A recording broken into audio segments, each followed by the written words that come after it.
Are you ready? Ready! Whoa, you cut out. I just sort of scream. And you said that, I got the whole like WWE. Are you ready? Oh. Are you ready to rumble? Yup. I just remember that from Clay Fighters. Hell yeah. That was my introduction to that phrase.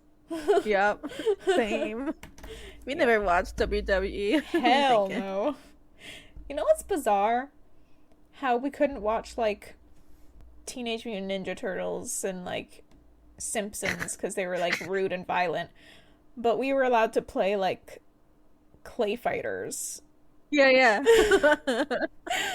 I just, Yup. No, and Quake. We played so much Quake. Oh my god. He did. I mean, the graphics were so bad, Mom couldn't see. Oh my god. That there were guns. They just look like black blobs. Yup. She's like, oh, they're carrying babies.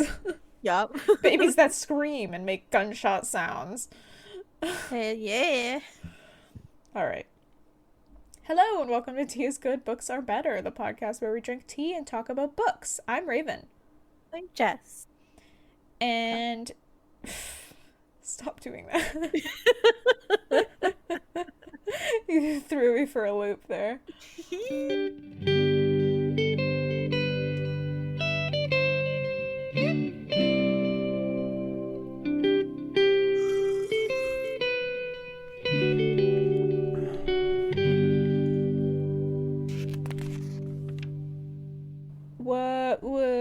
What are we drinking today? Drinking ginger turmeric tea. Thank you. Okay. Sounds healthy. Sounds very healthy. It's tea. With ginger and turmeric. I'm hoping it's good for my tummy. Yeah. I'm drinking a decaf Earl Grey. Nice. It's Jake's tea. I stole it. Ooh. Shh. I won't tell. Pretty good. Yeah.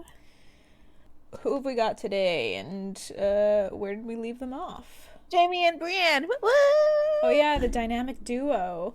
Yeah. Not Jaime and Brienne. Brienne. You say Brienne, so that's what threw me off last time. Ah. I heard Bran. Yeah. Okay. I don't remember what happened with Jaime last time. I think he was giving Brienne Oathkeeper or rejecting Cersei. I feel like we've said that about him the last fucking 6 times we've talked about him. I think we probably said it the last time because we were supposed to do him, but we didn't. That's right. Yeah. And I accidentally left that in the episode, so. Awesome. Whoopsie. And then Brienne was searching for Sansa, and she met a few hedge knights on her way to Duskendale. Right. And she learns that she's not the only one searching for Sansa, and chooses to ditch her new companion. Yes. Alright. Got it. You ready, steady? Yep. Chapter 8 is Jaime. Give it to me. Jaime. You heard her. Jaime is standing vigil beside his father's bier in the great sept of Baelor. Bier? Yeah. Probably beer. Actually, I shouldn't be telling you what I think it is because I'm always wrong. Let's find it. Reading. You're not always wrong. My English isn't good. Beer. Oh, it is beer. It's beer. Beer. Sounds like beer to me. Me too. So he's standing vigil beside his father's bier. Loras Tyrell tried to relieve Jaime at one point, but Jaime had refused him, thinking that it was not Loras who killed his father. He did. Tyrion may have loosed the crossbow bolt that killed him, but Jaime loosed Tyrion. At this point, his back aches from his heavy armor, and his missing hand is throbbing with phantom pains. He can feel it more than he can feel the rest of his body. Nice. Jaime thinks about Varys. He tells his father's corpse that he had commanded Varys to bring Tyrion to a ship, not to his bedchamber. But but he also realizes that whatever Varys did, Jaime made him do. I don't really get that, though. Just because he asked him to release Tyrion? Yeah. Okay. Maybe he knows that Tyrion is persuasive. Maybe. Knowing that, anyways, it's still his fault. Yeah. We're no matter doing this. Yeah. It was his choice to release Tyrion. Yeah. That night, before Jaime had freed Tyrion, he had waited in Varys' chambers. When the eunuch arrived, Jaime had knocked him down and held a knife to his throat before politely asking for his help freeing Tyrion. Yeah, politely so asking. Polite. It's polite because he didn't kill him. Yeah. Oh, are you free? Sorry to bother you. May I ask a favor? Jesus Christ. So Jaime. Yeah. Varys had hesitated, but after some not-so-subtle threats to his life from Jaime, he had agreed. Bruh. Varys asked him if Jaime believed Tyrion was innocent, and Jaime said that, innocent or guilty, a Lannister pays his debts. Mm-hmm. So, I think I know the answer, but just for clarity, what debt did Jaime owe Tyrion? Don't think I remember. Do you know? No, You have an idea? Is this Did I forget? Is this because he lied about Tyrion's first wife? Does he consider that a debt that he owes to Tyrion? Oh, it could be. Because I did remember there was a debt in the last book. Maybe that's probably what Tyrion was thinking of. Mm-hmm. Was this betrayal. So yeah, I remember in the last book, I think he said the debt has been paid when he released Tyrion, and that's how Tyrion found out that he's been holding on to a lie. Oh shit, you're right. Mm-hmm. Took a little bit. Okay, cool. Just because I guess I questioned that because it's not like a one-to-one kind of. Yeah. Yeah. That kind of debt. Yeah, but okay. I mean, whatever works for you, Jaime. Whatever. Floats their boats. Yeah. Jaime had not slept since releasing Tyrion, yes. Shit. He keeps thinking of Tyrion's last words to him. Cersei is a lying whore. She's been fucking Lancel and Osmond Kettleblack and probably Moonboy for all I know. And I am the monster they all say I am. Yes, I killed your vile son. So I think it's fair that Jaime keeps thinking of these words over and over and over. That is a lot to process. It is. But I have one question. Uh-huh. Who is Moonboy? It sounds familiar. I feel like he was a fool. Huh? Was he the Tyrell's fool? Moonboy? Oh, shit. Maybe you're right. It's definitely a fool's name. Right. I think he might be the Tyrell's fool. Okay, that makes sense. So, basically he learns... I don't know how much he believes Tyrion's words, but he believes them enough that they kind of haunt him daily. Cersei has been fucking other people, and Tyrion killed Joffrey. Yeah. That would be hard to get out of your head. Oh yeah. Someone you love told you that it is so horrible. But I also wonder, is it a giveaway that Tyrion didn't kill Joffrey if he's saying he is the monster they all say he is? Because, would someone who did this admit they are a monster? Wouldn't he think the murder was justified? Oh no. I think it would depend on the person who did it. Plus, Joffrey was 13, I think. Mm-hmm. That's like a child. Even though he was psychotic as fuck. That's true.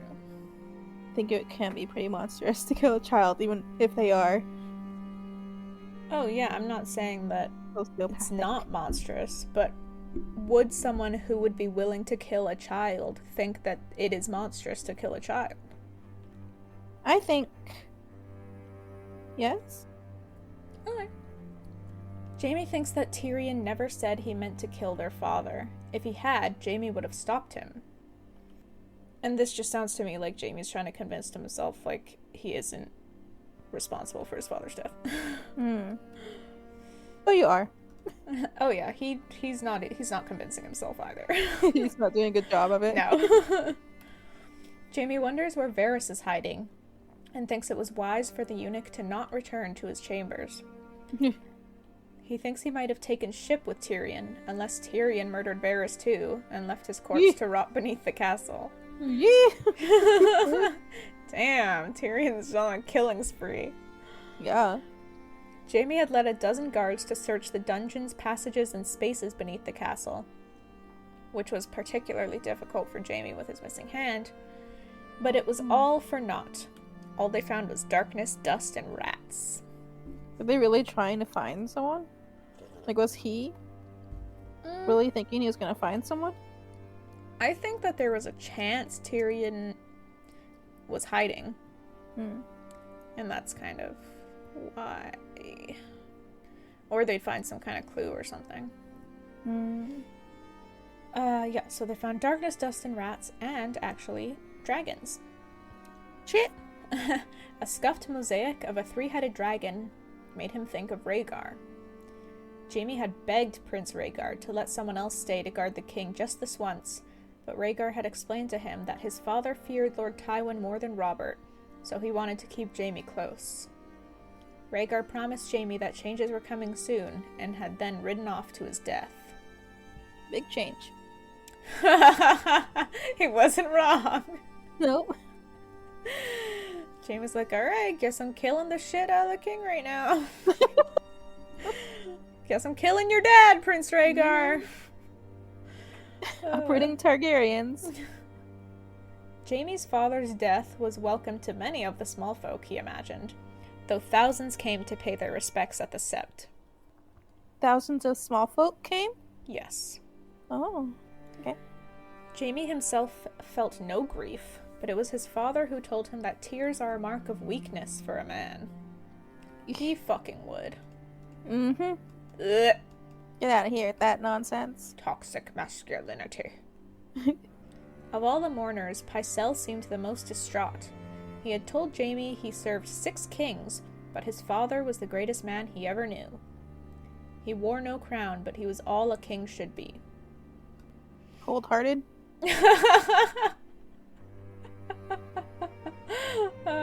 Good one. I guess Tywin was very smart, very cunning. He was very kind of war-oriented, I think. Like, he knew how to win a battle.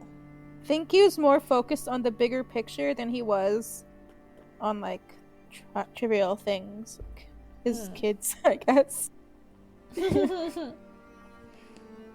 I mean, as Which fucked I up as guess that would. sounds, I think you're right. That would make a good king.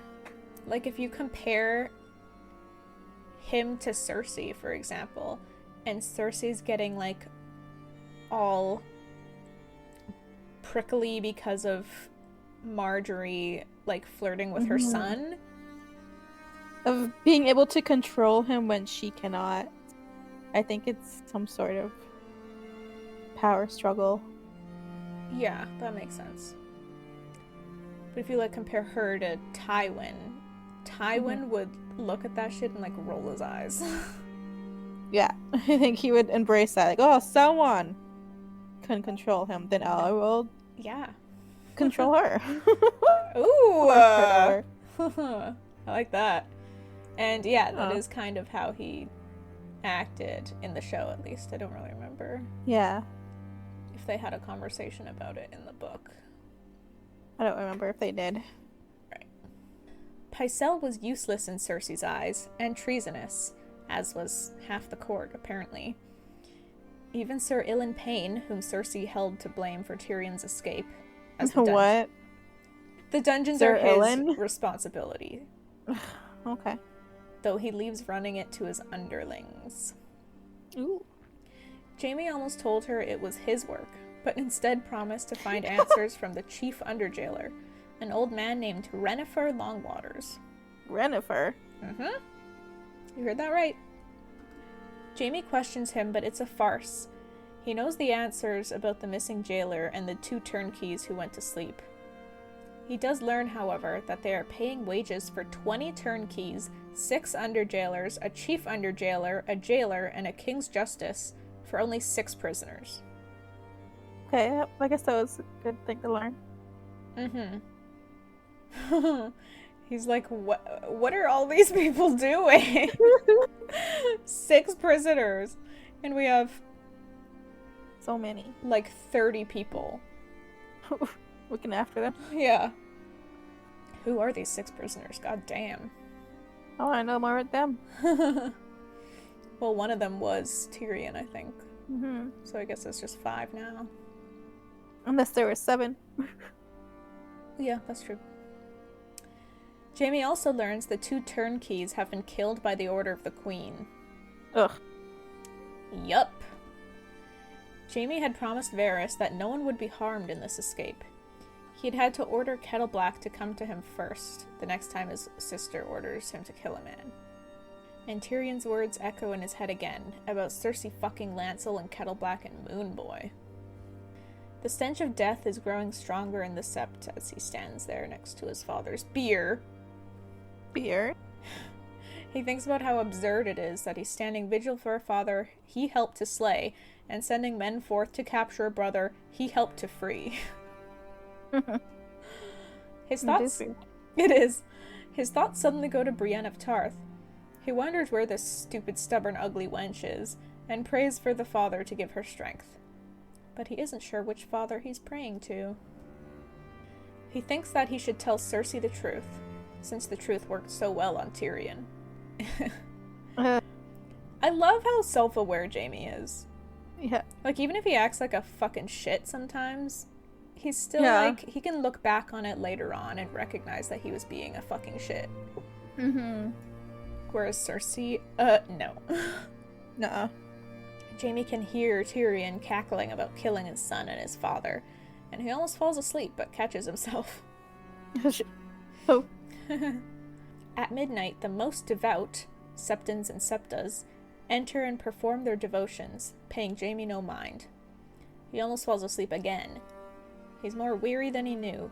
He hasn't stood vigil for a very long time. I think the last time was when he was made a knight by Arthur Dane at 15 years old. It's a very long time ago. Yeah, so young. Mm-hmm. A woman is suddenly standing before him, and he isn't sure if he had slept, still standing. She just materializes. Whack. She's wearing a rough-spun cloak with a hood that covers her face, but when she moves, he knows it's Cersei. She lowers her hood and asks if he remembers the first time she came to him like this, dressed like a servant to get past father's guards. He does remember. He asks why she's here, and she tells him that Kevin has refused to serve as hand, and that he knows about them. Jaime doesn't know how Kevin would know about them, aside from Stannis' hearsay. But Cersei reminds him that Tyrion knew, and he could have told anyone. She asks Jaime again to be Tommen's hand. To be her hand, she actually says. Yeah. And I'm like, that's pretty telling. Yep. She says they could rule the kingdom together with their son, but Jaime says that Tommen is no son of his, no more than Joffrey was. And he says no, despite Cersei's begging. Cersei snaps that she was a fool to ever love him and leaves. That's fucking rude. I mean, he's your brother. Because he's not following her orders. Her attempt at manipulating. Yeah. She has to be all mean. Yeah. I feel that. Someone using manipulation as a tactic to control and getting really nasty when you don't follow. Oh. Yeah. Oh, yeah. Okay. Yeah. I see what you're saying. John catches Jaime unawares. By now, his father's corpse had rotted enough that fissures are opening in his cheeks and white fluid is seeping from his flesh. In the ever-living fuck? Yeah. Yeah. The hell? Why is he still out in the open? The fuck? That is sick. That is so gnarly. The septons filled the air with incense, but the stench of death... Yeah. I bet. That incense is not helping. When the doors are opened, the Tyrells are the first to enter. Jaime observes Marjorie wisely holding her flowers beneath her nose, and thinks that Tommen could do worse for a queen.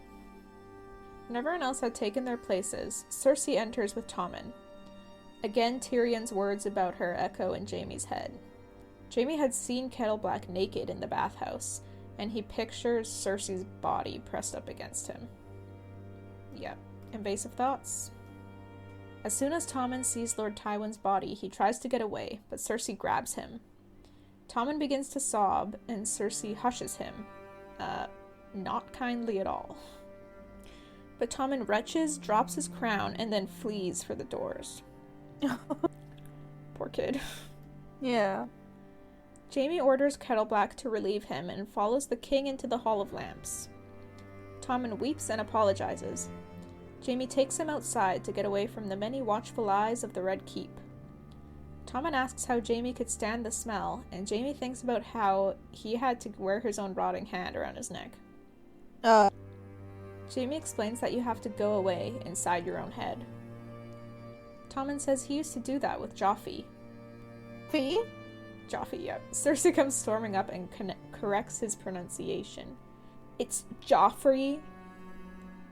It's Leviosa, not Leviosa. No cute pet names here.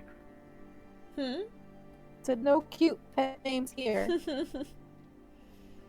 And she says Joffrey would never have shamed her so. Ugh. Tommen tries to apologize and explain, but Cersei continues to berate him until Jaime tells her that's enough. She then accuses Jaime of abandoning his vigil early. How long is he supposed to stand vigil? 72 hours? The fuck? 72 hours? I just guessed. Fuck. I want to say like 7 days, but that seems way too long. That is insane. Like, shit yourself. So, Mace Tyrell approaches with concern for the king, and Cersei explains that the king was overwhelmed by grief.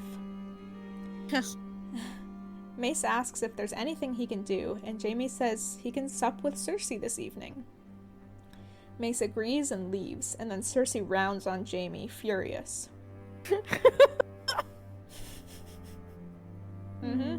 Perfect revenge. She says she will not make him hand, but Jaime says she needs him to capture Storm's End for Tommen. Flatter him at supper, tell him she needs him in the field to replace father. Mace will either deliver Storm's End, or he will muck it up and look a fool. Either way, Cersei wins.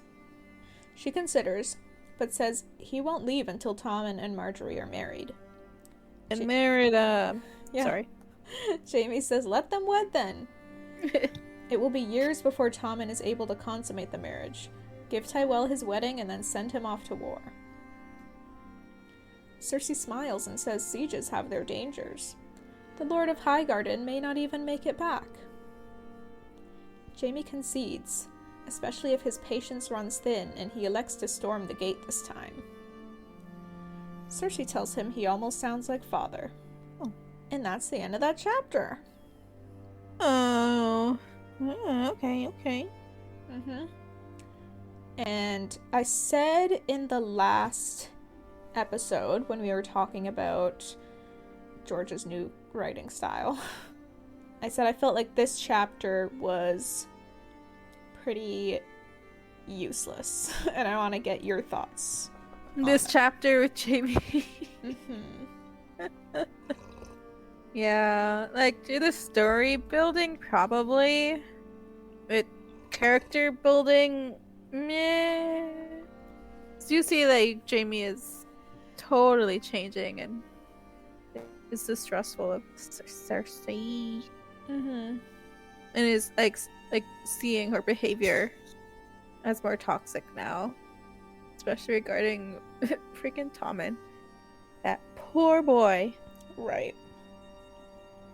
Okay. I would agree with that. It feels like the character development is kind of the only thing of importance that happens in this chapter.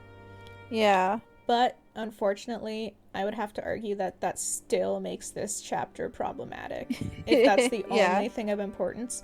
Like, no. As George knows this too. As a writer, you have to do both. You have to the goddamn story. You have to do character development, world development, and you have to move the plot forward all at the same time. God damn it, George. He knows this. He's done it. Please. 3 books in a row. I don't know what's happening here.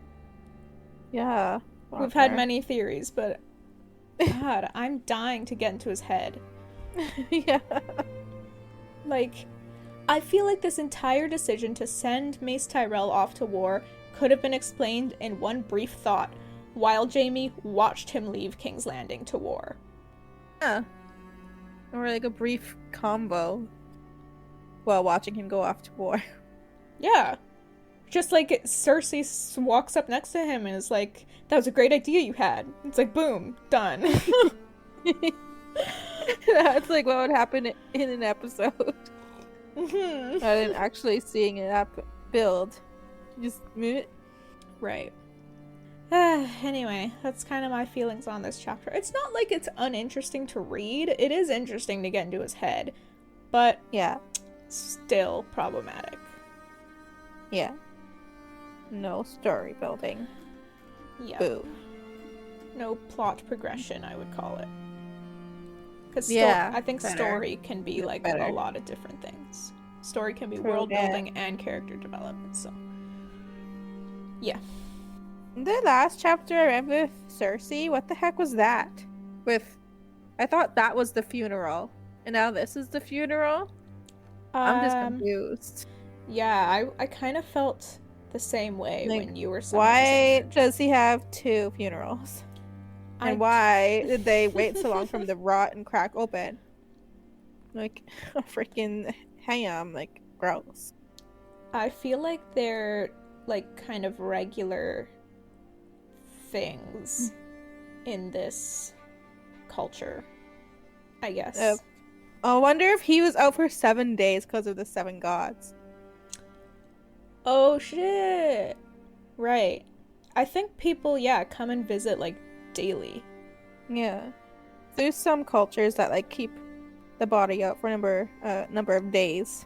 Ooh. I wonder if, like, in this world, they do that. That's actually ringing a bell that you said that, so I think that might be right. I mean, that's gross.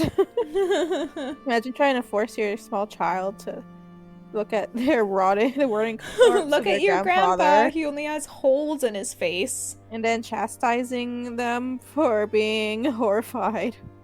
Yeah. He's fucking... How old is he? Jaime is compassionate. I think he's probably 10. Tommen? Isn't he way younger? Isn't he like 6? Is he? I'm assuming... I wonder if he was 6 in the beginning. Maybe he would be around 8 now in the book. Right. 7 or 8. Mm-hmm. Oh man, he's a baby. Yeah. Good luck. And that's also why it would take years for him to consummate the marriage. Yeah. He's a literal child. Yup. Not just a teenager, an actual child. A baby. Little. Mm-hmm. I did like that Tyrion's words kept coming into Jaime's head. Yeah, haunting him. At what felt like very, like, realistic moments. Yeah. The comment of intrusive thoughts. Definitely what it sounded like. Right. The constant thinking. Like, I think specifically the picturing them naked together, I would call that an invasive thought. Hell yeah. Yup. And it's difficult not to fucking picture shit when that idea is put into your head. It's Yeah. almost like self-torture. It is. And I realize that he can't really confront her about it. Because how would he know? Then he have to admit Tyrion. Then he have to admit. So this is like, it's gonna eat away at him a little bit. Oh shit, until it Or a fucking lot. bursts out of him and he admits everything. Hey everyone, just a quick aside. We just became affiliates of Buzzsprout, which is the hosting platform we use for our podcast. If you are interested in creating your own podcast, please consider using Buzzsprout. It made it easy to get our podcast on Spotify, Apple Podcasts, and dozens of other streaming platforms. They also provide you with a podcast website, detailed analytics to see how your episodes are performing, and tons of guides on how to improve your listenability. And if you follow our link in the episode description, you will get a $20 Amazon gift card when you sign up for a paid plan, and it helps support our show. Thank you. Back to the episode. Chapter 9. Oh, I actually finished a notebook and I had to start in a new one. You've been writing in notebooks? For the chapters that you summarize, I Oh, do it in wow. How exciting. yeah. And I was flipping through the start of this notebook. Yeah. Like, which book did I start in this notebook? And Yeah. let's see. Anne Rice, Cry to Heaven. Dang. That was one empty book. That's how long. How long has it been? 2 years? Yeah. It was a full ass notebook. Bruh. So Okay, there's crazy. even like the doodles of like our logo at the start of this. Awesome. Yeah. That's pretty cool. I'll hang on to this maybe one day. Going to When wanna. our podcast grows a bit more. People will be interested in it. Probably. Alright. Chapter 9 is Brienne. Of Tarth. Brienne arrives at Duskendale in the wee hours of the morning, and a queue is slowly forming as farmers and merchants wait at the gates until dawn to be let in. Okay. Brienne continues her work of asking around for Sansa while keeping an eye out for the knights that she ditched. Especially, what was that guy? The Mad Mouse? The guy who was also looking for Sansa. Right. When dawn breaks, the gates of Duskendale open and the guards start letting people through. When they get to Brienne, they halt her and ask her business. She tells them that she seeks the Lord or Maester, and mentions that she wants to get her shield repainted. One of the guards says that his sister does painting and directs her to her house before waving her through. Brienne passes through the marketplace and she sees merchants selling the bloodied armor and weapons of slain soldiers from the war, which I thought was interesting enough to include. That shocked me, but also feels It makes very sense. Yeah, it makes a lot of sense. Yeah. In this economy. No war. They need any cash they can. Yeah, definitely. There are looters out there. Yeah, and it's just like free shit lying around, bruh. Yeah, they're dead. That dead corpse isn't using it. Yeah, and it's not just like the bloodied armor and weapons, but like clothing, boots, that sort of shit. Any trinkets they had. Like, Sheesh. people are selling them. I was also surprised that Brienne hasn't like covered her shield with mud or something. Yeah. Like the arms almost got her killed once already. Yeah, the bat. Is it the bat of Harrenhal? It's a bat. It's a bat, and I know it's offensive to anyone who sees it. Yeah. But is that Harrenhal's sigil? I don't call. It was a specific family. I don't remember a mention of Harrenhal. Yeah.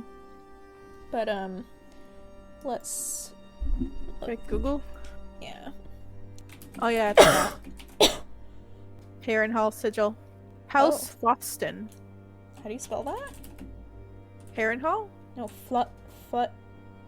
House Lothston? Oh, Lothston. Lothston. Lothston. Sigil. Oh, it is. Lothston. An extinct noble house of the Riverlands.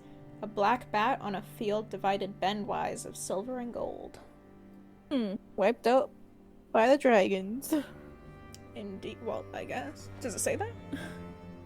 I believe in the lore that we've read in the books that it mentions that the 3 Targaryens that came over at first, I forget their names.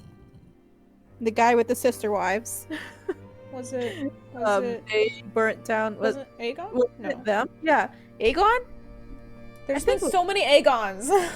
Okay, it was the guy with the sister wives who first came over. I Mhm. think he and his sisters were the ones who burnt it down. Maybe. I could be wrong though. Could be another Targaryen who burnt it down. There's too many of them. Yeah. Okay, I'll continue. So she finds this painter's house and knocks on the door. The woman who answers is Cheery, but she's kind of spooked by the shield, the bat. Fair. Farron Hall. Ghosts. Brienne doesn't want the Tarth sigil painted because people still think she murdered Renly. Oh, So she yeah. describes an image. She's she's still hiding. Mhm. She describes an image she saw once. I didn't write it down. It was And- like a tree. It was very vague, and I was like, okay, whatever. Yeah. There wasn't anything specific. Yeah, they didn't even like he didn't describe it like Very that. well. Just after it's painted, he's like, This is, she recognized the shape of the tree, like something like that. It's just basically something she saw as a kid, and it stuck out to her, and she really wanted it on her shield. Right. I'm Her trying to personal Google edge. what it would look like right now. Oh yeah, it's a shooting star over a tree. Oh, is that what was being described? Because not once did I see a shooting star over a tree. Yeah, I think. It was described so complicatedly. Let me try and find this description because it was written in It an made interesting way. no sense to me. And I was like, fuck, I'm not even going to try. Maybe I'm just dumb. No. Let's see.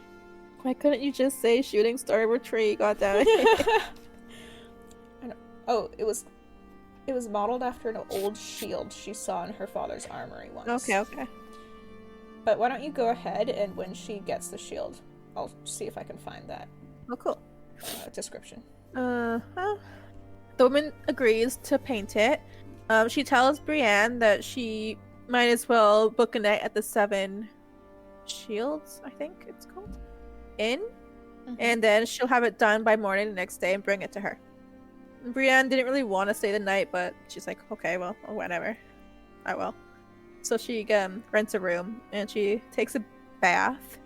While bathing, she remembers Jaime joining her at Harrenhal and blushes.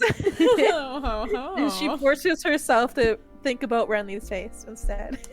Oh my god! Holy shit! She's like forgetting Renly Yeah, she's like, for no, Jaime. no, not Jaime, Renly, remember Renly? Dude, that's like when you check out a hot guy in the street or something, and you're like, "No, I'm in a relationship." No. Damn, she's feeling guilty. Yes, she is. That's fascinating. You like Jaime? Oh, I mean, what dat dong do, though? I don't know. Cersei knows. Only Cersei would know. Okay. Brienne buys room, blah, blah, blah, blah, blah. Once clean, she heads to the castle to ask for the Lord. She's told that he left with Lord Tarley for the war, and she's brought to the Castellan. The Castellan, though, cannot read, so she's brought to the Maester. Brienne hands the letter to the Maester, who reads it and tells her how Sir Dontos became a squire. So I think this letter must have been demanding information about Sir Dontos. So I didn't know what it was. Wasn't it this just... Maester, do you know what it said? Because I don't. I can recall what this was. I just know that Jaime wrote it and Yeah. had Tommen sign it. Yeah. And yeah, I don't know if it was ever told to us what specifically was in it, but it was supposed to like keep her safe and help her on her mission. So I don't know what Dantos would have to do with that. Unless, did Jaime suspect that Dantos had taken Sansa? I think they all suspect that he did because people saw them together on the night of the wedding, and he's disappeared alongside with her. So they think he took her. Okay, then I guess it would make sense that they're searching for him. That would be in the letter. Yeah. Yeah. Okay. Well, this Maester, I didn't quite understand it, so I'm gonna do my best, and you can correct me. Okay. Currently, the Lord of Duskendale at the time, Lord Denys, was convinced by his Myrish wife to take King Aerys hostage, who was the Mad King. They held him for like 6 months before Sir Barristan the Bold saved him. Lord Denys and his entire family were put to death, and the Myrish wife had her tongue and woman bits ripped off before she was also put to death. Oh my god. Horrendous. I mean, we love genital mutilation here. Fuck yeah. That's sarcasm. That word made me cringe bad. What? Genital mutilation. Genital mutilation? Yeah. I was like, oh! Shudder a little bit. Sir Barristan, though, begged King Aerys to spare the boy Dantos, and he was brought to King's Landing as a squire. Why the fuck would King Aerys listen to him? Because I guess because he saved his ass. Yeah, apparently it's because he saved his ass. The Maester says that he has not seen Dantos since he left that day, and he has no reason to return because he holds no lands and he has no family. He suggests looking in Old Town, or across the Narrow Sea, or Dorne, or even the Wall, but he's not here, and then excuses himself because he's done with this. So Brienne walks back to the inn feeling hopeless. In King's Landing, Brienne had found one of Sansa's former maids working at a brothel, who had told her that Sansa was always praying to the Seven, but at night she would always leave to the Godswood. The maid had said that Sansa was a northern girl through and through. Oh. By maid, I mean like servant, not virgin. Right. Brienne wonders what Northmen would have gained Sansa's trust and thinks of her remaining family. She concludes that the Eyrie would be the simpler option and probably the most likely place where she would be when she takes a wrong turn down an alley and ends up at a dead end. A dead end? Yeah. Some rando gives her directions back to the inn, and she turns back only to walk headfirst into a boy no older than 12. So, I noticed calling him 12 is different from what they usually say, because they usually say 10 and 3, 10 and 2, Yeah, 10 and 5. she does. They When all she's do. When she describes Sansa to people, it's 10 and 3. Yeah, a girl of 10 and 3. So why the fuck? Is this just a fuck up? Or like...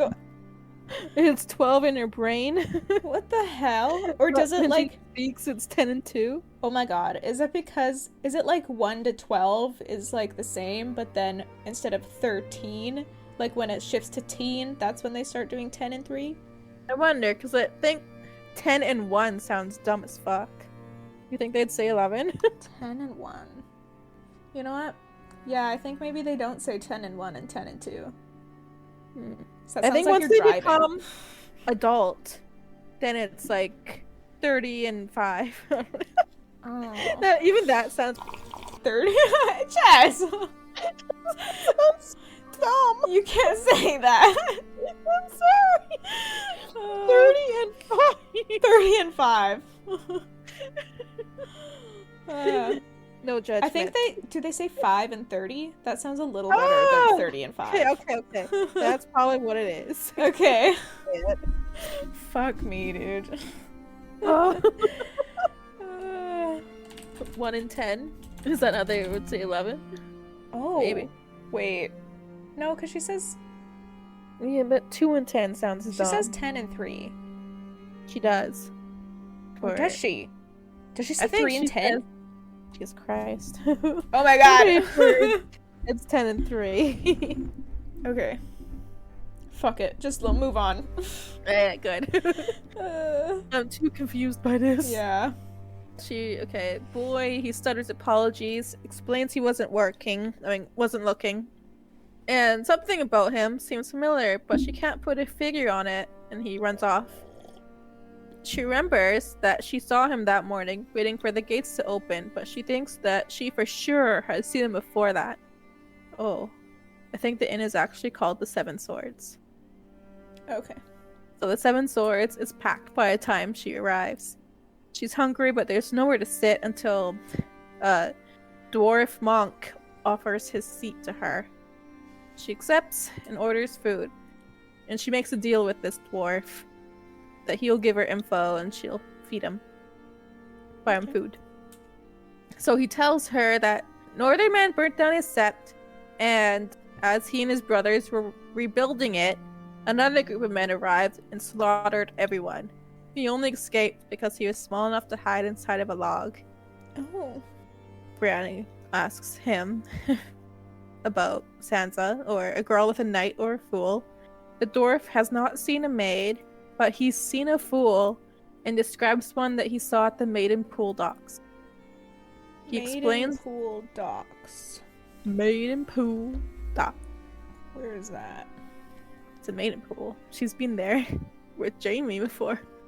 Right, I'm just trying to see where it is in comparison Oh, to... your okay. map? You see it? Yeah, it is north of Duskendale. Is it very far? It's like the same distance to Maidenpool from Duskendale as it would be to King's Landing from Duskendale. Okay. That's pretty decent. Yeah. He explains that the fool was looking for a passage for 3, and then a few days later he heard some of Lord Tarley's soldiers boasting that they fooled the fool. He doesn't know anything other than the name of the soldier doing the boasting. Nimbledick. Hold up. Yeah? Nimbledick. Okay. Yeah. No further questions. No judgment. You do you. Okay, but... Alright, so could this possibly be Dantos? I kind of think not. Personally. Okay. Because Dantos brought her into the ocean outside of King's Landing, where I think he was murdered straight away.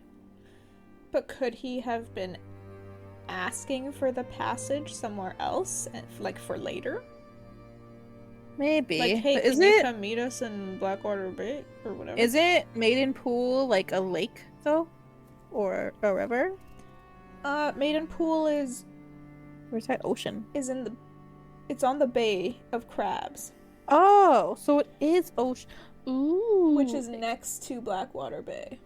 Okay. It could have been him, I But guess. like, still, it doesn't. But I don't think Tarley's men were in cahoots with Peter Baelish. Would they be in cahoots with Oh, they with might. the Erie? I don't think so. The Erie is staying the frick out of the war, and Tarley's men, the Tarleys, are with the Tyrells, who are with the Lannisters. Right, but the Erie is not out of the war anymore now that Littlefinger. Oh, he's trying to. Okay. They are opening their doors to Mhm. the Lannisters and the monarchy, I guess. Everyone Guess on the so. Lannister side, if they're welcoming in Littlefinger. Mhm. But also, I feel like, why would Dantos be the one to secure their passage? Yeah, that would be dumb. That 'cause makes he little was sense. A fool. Yeah, like, Littlefinger would do that himself. Yeah, he wouldn't trust Sir Dantos to do Mhm. that. So I kind of wonder who this fool was Right. that he saw. Who was this person? So Brienne buys him stew and wine for his info. She thinks about how Maidenpool looked when she last traveled through it with Jaime and the other one. The other one? The cousin of Jaime, the Frey cousin. Oh, Cleos? Cleos? Maybe. Sounds close enough. The town was desolate, with the Lord hiding inside his castle and the small folk dead or fled. Rhyme. That night, Brienne has a nightmare of Renly's death, but instead of Renly, it becomes Jaime. What? She like him. I Oh think my she. God. I think she like him. I think she wants that nimble dick, if you know what I mean.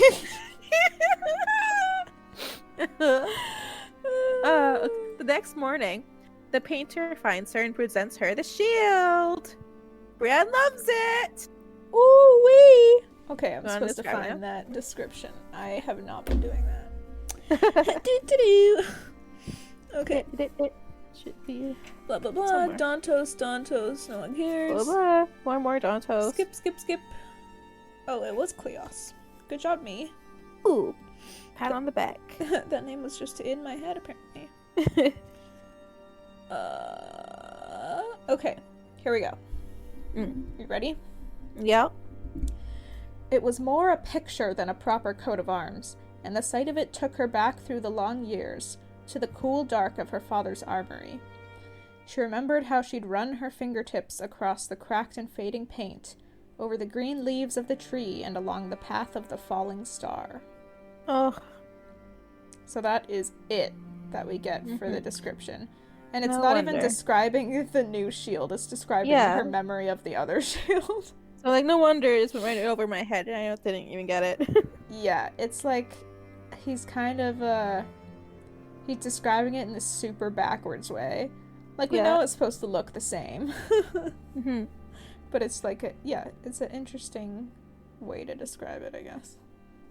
It kind of does Something. multiple jobs at once. It tells you what it looks like while also like Giving a memory going over the memory. flashback.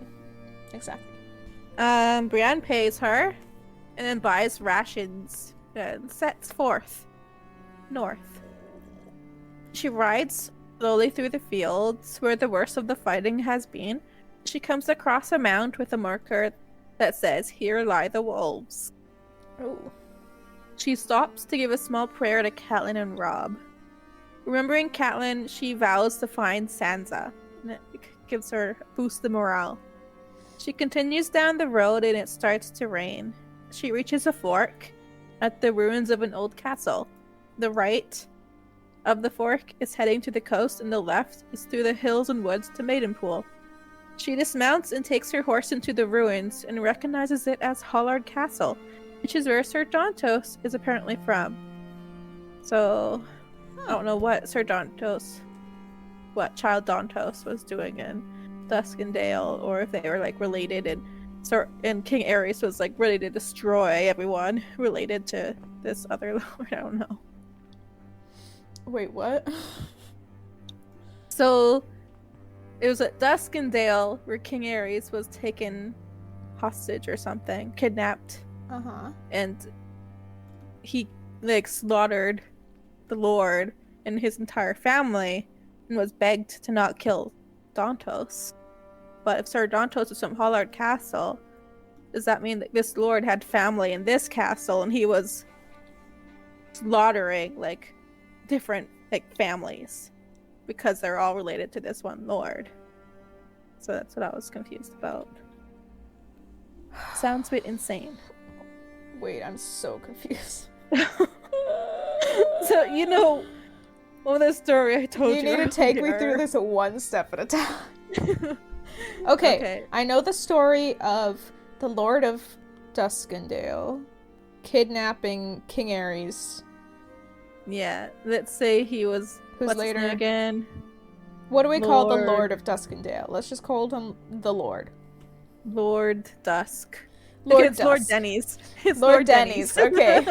Lord Denny's Um, abducts Aerys. Aerys gets saved later on by Barristan, and then has all of the fucking everyone related to Lord Denny's is put to the sword. But Dantos is spared because Barristan's like, it's just a wee boy, or whatever. We can use him, turn him into a knight. Right. Yeah, but Dantos is from Hollard Castle, which is where Brienne just arrived at, and it's like ruins. Okay, destroyed. Is that not in Duskendale? No, because she had left already. She left Duskendale. Oh. Yeah, so I'm wondering, like, if this, like, maybe, like, a sibling was there or something. With their own family or something. Okay, I think... Maybe it was, like, his sister, and that's why the name is different. I think she met that woman at the tavern, or whatever, who, like, went off about a bunch of different, like, familial names that were all quite similar, but also different, and I think that happens naturally over generations. Yeah. As the families sort of, like, move, or adopt new cultures, or marry into new cultures, or whatever. So yeah, I think that the family probably did have varying names and didn't all live just in the city. They probably lived around it as well. So I think it's pretty insane of the king to go this far. But it's King Aerys, man. Burn them all. He is the Mad King for a reason. Burn them all. Burn them all. Shit. She shakes the water off of her and sets about looking for wood to burn when she hears the sound of another horse approaching. She hides in the shadows and sees a small man on a horse. She immediately wonders if it's the Mad Mouse, and he had found her. Oh god! She grabs the hilt of her sword, ready to fight. But as he gets closer, she realizes that it's not the same horse. And when he reaches the fork, she recognizes the boy from Duskendale. He's following her. Ew. He takes the fork to the left, and Brienne climbs on her horse and follows him. The boy is paying no attention at all. He's just looking at the puddles on the ground. And she easily sneaks up on him and hits the horse on the rump, making it rear, and the boy hits the ground. She stands over him with her sword drawn and demands that he tell her who he is. He stutters puh over and over, like puh, puh, puh. And Brienne asks if he's trying to say please, while placing the point of her sword on his throat. He manages to spit out that he's Podrick Payne. What? The squire. What? What the hell? Brienne has a flashback of a man named Sir Ronnet that she was supposed to welcome to her father's hall, but she couldn't muster the courage to do so, and I have no idea what this memory is relevant to. Why is this memory relevant, Brienne? What is this? Wait. What is this, Brienne? Wait, say it again? When he tells her that he is Podrick Payne, she has a flashback of a man named Sir Ronnet that she was supposed to welcome to her father's hall, but she couldn't muster the courage to do so. The fuck? Wait, I had a coughing fit. I feel like I maybe read Who that is differently. This? Did you? Can you tell me what you read? Maybe I read it wrong. Let me look back at it.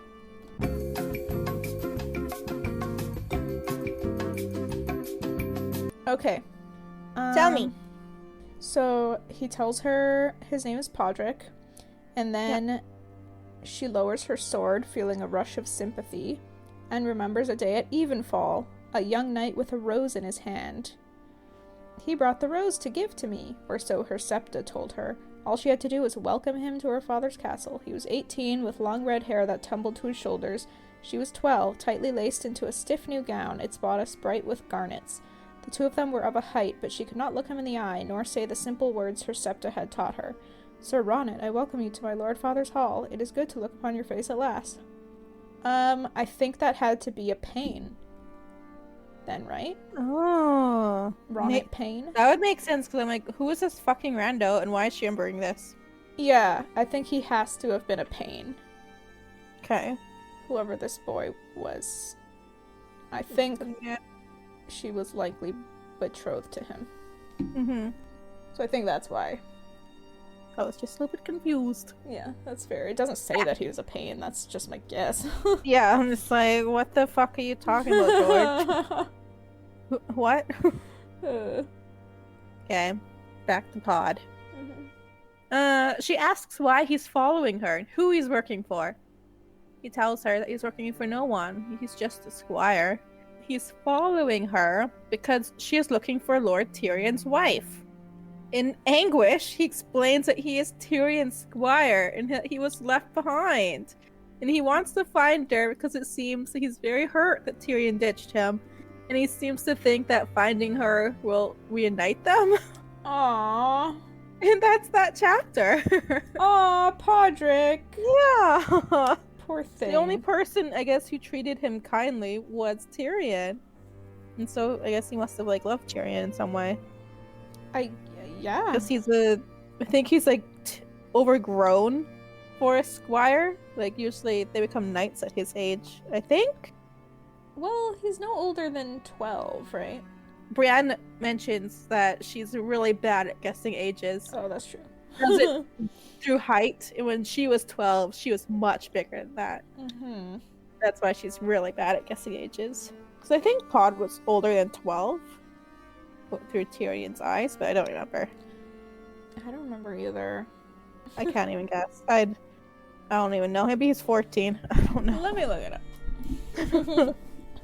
How old is Podrick Payne in the books? Mm-hmm. Oh my god, the like fan art of him is so cute. Okay, let's see. Oh, we're fucking stupid. We can find him in the back of our books. It's literally gonna be like the answer. Right? Yeah. Will. Let's see if we can find him first. Oh.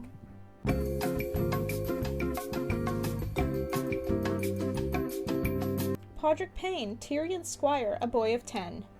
Yikes. But is he 10? Oh, yeah, it's from this book, right? So he's 10. Yep. So is he younger than what she thinks? Yeah, he is. Oh my god. There's no way a kid of 10 can be a knight. Maybe I'm thinking a movie, I mean a show. Pod. Yeah, Showpod was like fucking 25.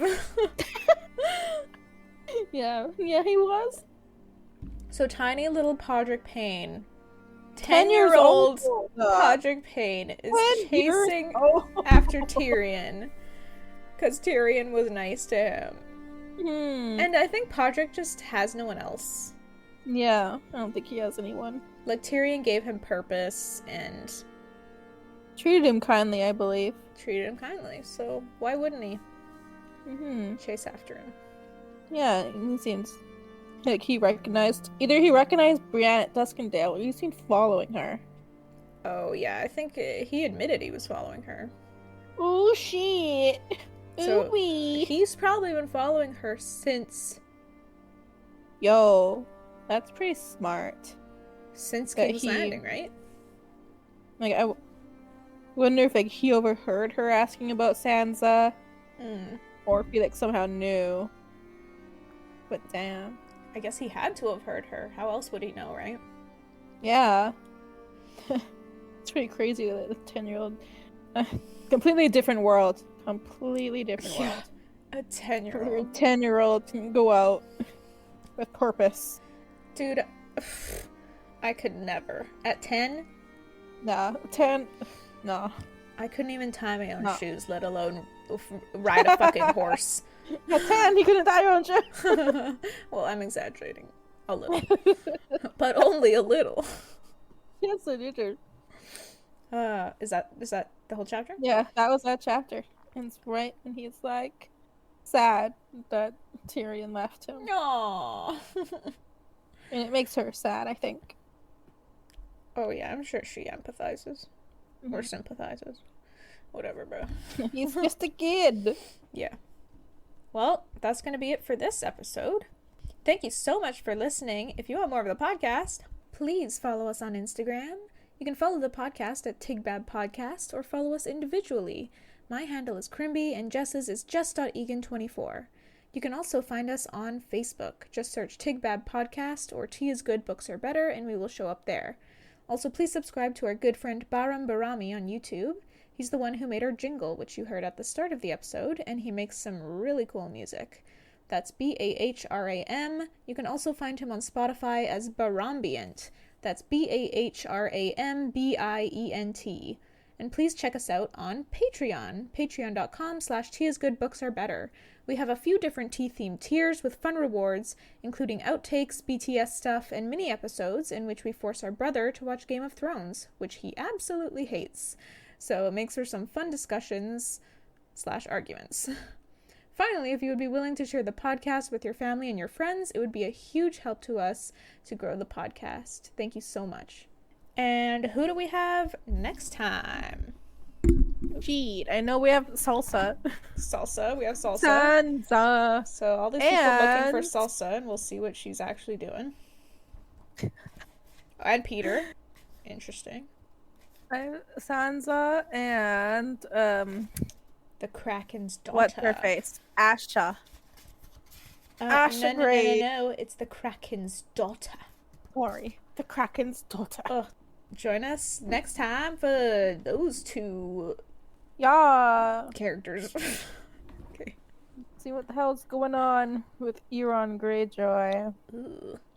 All right, bye. Bye.